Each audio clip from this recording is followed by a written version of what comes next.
Hi guys, അങ്ങനെ 4 മാസത്തെ ഇടവേളകൾക്ക് ശേഷം വീട്ടിൽ പോവുകയാണ്. അതും വീട്ടുകാർക്ക് സർപ്രൈസ് കൊടുത്തുകൊണ്ട്. അതിന് മുമ്പ് ഞങ്ങൾ ഡൽഹിയിലൊന്നും പോകുന്നുണ്ട്. ഡൽഹിയിൽ പോയിട്ട് ഒരു 3 ദിവസം കറങ്ങിയിട്ട് നേരെ നാട്ടിലേക്ക്. ഇതൊന്നും ബസ്സിൽ നിന്ന് എടുത്ത ചപ്പാത്തിയാണ്. ട്രെയിനിൽ നിന്ന് ഞങ്ങൾക്ക് കഴിക്കാൻ വേണ്ടിയിട്ട് എടുത്തു വെക്കുകയാണ്. നമ്മളെല്ലാം കരുതണമല്ലോ. ഞങ്ങളെ ഫ്രണ്ട്സ് ഞങ്ങളെ യാത്രയാക്കാൻ വന്നതാണ് ഗായ്സ്. സ്നേഹം. അങ്ങനെ നടന്ന് ഗേറ്റിൻ്റെ അടുത്ത് എത്തിയിട്ടുണ്ട്. അവിടുന്ന് ഇറങ്ങി ഞങ്ങൾ ഓട്ടോ പിടിച്ച് പെൻഡ്രയിലെത്തി. ലഗേജൊക്കെ ഇറക്കിക്കൊണ്ടിരിക്കുകയാണ്. നാട്ടിലൂടെ പോകുന്നത് കൊണ്ട് അത്യാവശ്യം ലഗേജ് ഉണ്ട് ഞങ്ങൾക്ക് ഇന്ന് രാത്രിയാണ് ട്രെയിൻ. അപ്പോൾ അതുവരെ ഞങ്ങൾക്ക് കുറേ സമയം ഉണ്ടായിരുന്നു. അപ്പോൾ ഞങ്ങൾ കുറച്ച് കറുമുറൊക്കെ തിന്നാന്ന് കരുതി വന്നതാണ്. അപ്പോഴാണ് ഒരു പശു വേസ്റ്റ് എടുത്ത് തിന്നുകൊണ്ടിരിക്കുന്നത്. എന്താല്ലേ, വിശന്നിട്ടായിരിക്കും. അപ്പോൾ നന്ദി വന്നിട്ടില്ല. നന്ദി നമ്മൾ ലഗേജൊക്കെ ഏൽപ്പിച്ച് പോയത്. അപ്പോൾ നന്ദിക്കുള്ളത് പാർസൽ വഴി കൊണ്ടുവന്ന് കൊടുത്തു. അതിൻ്റെ സന്തോഷം അവളുടെ മുഖത്ത് കാണാനുണ്ട്. ഗൈസ്, ട്രെയിൻ 7:30-ക്കാണ്. സമയം ഇപ്പോൾ 6 മണി തേക്കില്ലേ? 6 മണി കഴിഞ്ഞ്. ഞങ്ങളിവിടെ റെയിൽവേ സ്റ്റേഷനിൽ വെയിറ്റ് ചെയ്തുകൊണ്ടിരിക്കുകയാണ്. ഗൈസ്, ട്രെയിൻ ഉടനെ തന്നെ വരും. ഞങ്ങൾ ജനറൽ കമ്പാർട്ട്മെൻറ്റിൽ കയറാൻ വേണ്ടിയിട്ട് സെറ്റായിട്ട് നിൽക്കുകയാണ്. ജനറലിൻ്റെ അവസ്ഥയൊന്നും അറിയില്ല, ബാക്കി ട്രെയിനിൽ കയറിയിട്ട് അറിയാം. ജനറൽ വല്ലാത്ത അവസ്ഥയായിരുന്നു. നല്ല തിരക്കായിരുന്നു. ഞങ്ങൾ കുറേ നേരം നിന്നു. പിന്നെ കുറേ കഴിഞ്ഞിട്ടാണ് സീറ്റൊക്കെ കിട്ടിയത്. ഈ ചേട്ടന് ഞങ്ങളെ കണ്ടിട്ട് തീവ്രവാദികളാണെന്ന് തോന്നിയെന്നാണ് തോന്നുന്നത്. ഗായ്സ്, ഞങ്ങളിവിടെ ആഗ്രയിൽ എത്തിയിട്ടുണ്ട്.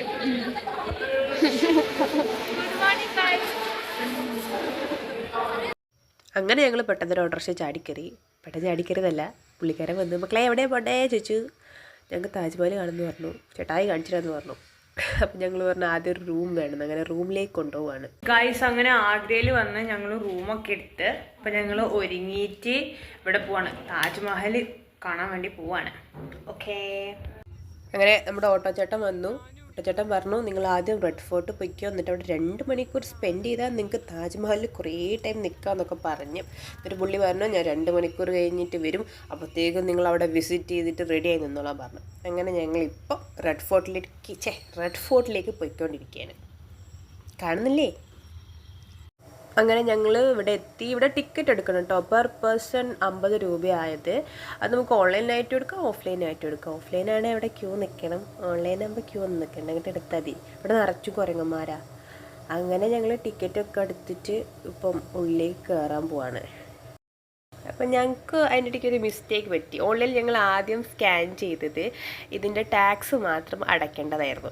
അത് ടോട്ടൽ 40 രൂപ ഉണ്ടായിരുന്നുള്ളൂ. അത് കഴിഞ്ഞ് അതെല്ലാം ക്ലിയറാക്കി പിന്നെയും ടിക്കറ്റ് എടുത്ത് വന്നതാണത്.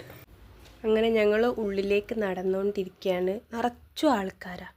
പിന്നെ ഞങ്ങളിവിടെ എത്തി. ഇനി ഉള്ളിൽ കയറണം. പുറത്തുനിന്ന് ഞങ്ങൾ കുറച്ച് ഫോട്ടോ ഒക്കെ എടുത്ത് ഞങ്ങൾക്ക് മെയിൻ ഫോട്ടോ ആണ്.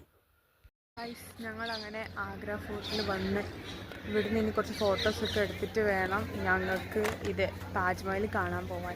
അങ്ങനെ പുറമേ നിന്നുള്ള ഫോട്ടോ എടുക്കലൊക്കെ കഴിഞ്ഞിട്ട് ഞങ്ങൾ ഇതിൻ്റെ ഉള്ളിൽ കൂടെ അകത്തേക്ക് കയറി. അപ്പോൾ ചെന്നെത്തുന്നത് ഇങ്ങനെ ഒരു നടുമുറ്റം പോലൊരു സ്പേസിലാണ്.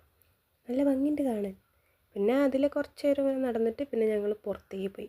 പുറത്തേക്ക് ഇറങ്ങിക്കഴിയുമ്പം അവിടെ ഒരു ജനലായിരിക്കില്ലേ, അതിൽ കൂടെ നോക്കുമ്പോൾ താജ്മഹൽ കാണാം. കണ്ടു? എന്ത് രസമുണ്ടല്ലേ. പിന്നെ അവിടുന്ന് പുറത്തിറങ്ങിയപ്പം എത്തുന്നത് ഇങ്ങനെ ഒരു ഗാർഡൻ പോലത്തെ ഒരു സ്ഥലത്താണ്. ഇനി പുറത്ത് പോകണം. എങ്ങനെയുണ്ടായിരുന്നു റെഡ് ഫോർട്ട്? പറയൂ. നല്ല രസമുണ്ട്. കുറേ ആൾക്കാരെ കണ്ട്. അതെ, കുറേ ആൾക്കാരെ കണ്ട്, കുറേ ഫോട്ടോ എടുത്ത്. അതെ, എന്താ ഇഷ്ടമായത്? സ്ഥലമാണോ അവിടുത്തെ ആൾക്കാരോ? എന്താ ഇഷ്ടമായത്? എല്ലാം തോന്നുന്നു. കള്ള പറഞ്ഞാൽ കണ്ണ് താഴും. പുറത്തിറങ്ങിയപ്പോഴത്തേക്ക് നമ്മുടെ ഓട്ടോ ചേട്ടൻ വന്നു. ഇനി പുള്ളി നമ്മളെ കൊണ്ടുപോകുന്നത് താജ്മഹൽ കാണാൻ വേണ്ടിയിട്ടാണ്. അങ്ങനെ ഞങ്ങൾ ഇവിടെ എത്തിയിട്ട് ഇവിടെയും ടിക്കറ്റ് എടുക്കണം. ഇവിടെയും ഓൺലൈൻ ഓഫ്ലൈൻ ഉണ്ട്. ഞങ്ങൾ ഓൺലൈനിൽ എടുത്തു. വിശപ്പിൻ്റെ വിളി കൊണ്ട് ഞങ്ങളെല്ലാവരും ഓരോ ഐസ്ക്രീം കഴിച്ചു. പിന്നെ ഞങ്ങൾ അങ്ങോട്ട് പോവാണ്. അവിടെ നിന്നാണ് ടിക്കറ്റ് എടുക്കുക. നമ്മൾ ഓൾറെഡി ഓൺലൈനിൽ എടുത്തുകൊണ്ട് നമ്മൾ എടുക്കണ്ട. പിന്നെ നമ്മൾ ഉള്ളിൽ കയറി. ഞാൻ ഇൻസ്റ്റാഗ്രാമിൽ കുറേ റീൽസ് കണ്ടിട്ടുണ്ട്. ഈ കവാടത്തിൻ്റെ ഉള്ളിൽ കൂടി ഇങ്ങനെ പോയി കഴിയുമ്പം താജ്മഹൽ ഇങ്ങനെ തെളിഞ്ഞ് വരുന്നത്. ഇതിനെ നോക്കുമ്പോൾ കാണില്ല, അവിടെ എത്തുമ്പോൾ കാണും. പക്ഷേ എൻ്റെ നടന്നില്ല. ഞാൻ വലിയ കാര്യത്തിൽ എടുത്ത് വന്നിട്ട് ചീറ്റിപ്പോയി. നോക്കൊന്നും കാണില്ല, ഫുൾ വൈറ്റ്. ഞാൻ തളർന്നില്ല. ഞാൻ പിന്നെയും പോയി, പിന്നെ എടുത്ത്. പക്ഷെ ഇങ്ങനെ നിറച്ചു ആൾക്കാരായതുകൊണ്ടൊരു ഭംഗിക്കുറവുണ്ട്, എന്നാലും കുഴപ്പമില്ല. അങ്ങനെ ലാസ്റ്റ് സംഭവം കിട്ടി. പിന്നെ ഇവിടുന്ന് കുറച്ച് മുന്നോട്ട് വന്നു. ഇവിടെ ഭയങ്കര തിരക്കാണ്.